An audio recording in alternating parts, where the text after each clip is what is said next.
Bonjour, je m'appelle Patrick Edouard, j'élève des chèvres à Saint-Médard, en Haute-Saint-Onge.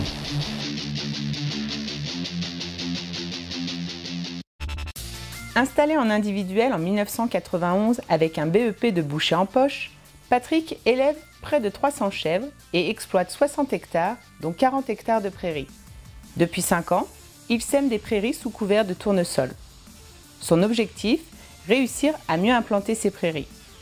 Le semis sous couvert de tournesol n'est pas une technique récente, je l'ai reprise chez moi, l'objectif étant de protéger la prairie la première année, durant tout l'été, par les feuilles du tournesol. Alors je ne préfère pas le faire avec des céréales qui ont tendance à plutôt étouffer la jeune prairie. Donc la technique permet d'implanter la prairie suffisamment tôt pour qu'elle soit opérationnelle dès le printemps suivant, et en même temps de pouvoir récolter un tournesol avec un rendement un peu moindre. En moyenne, sur les 2-3 dernières années, j'ai tiré 19 quintaux de tournesol. Donc la prairie semée est à base de graminées et légumineuses. La graminée étant du dactyle, légumineuse, trèfle violet, luzerne. Le mélange bien pourvu en légumineuses permet une absence totale de fertilisation azotée. Et le mélange de fourrage récolté, un bon mélange pour les chèvres. Alors les années précédentes, je semais en 2 temps, et cette année, pour simplifier encore un peu plus le système, j'ai tout mélangé et semé au semoir à céréales.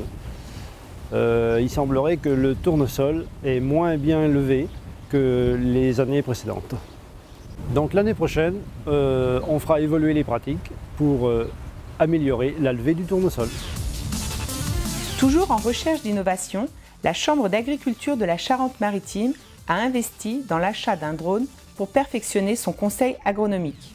Jean-Philippe Bernard, responsable de la mission Innovation, vous proposera une démonstration de vol du drone ainsi que les perspectives d'utilisation pour le suivi des cultures, en particulier celui des cultures fourragères et des prairies. Le drone est le nouveau vecteur de télédétection. Jusqu'à présent, la télédétection, c'était les avions, les satellites. Maintenant, avec le drone, on peut récupérer des images d'une culture et obtenir des informations sur son évolution, son développement.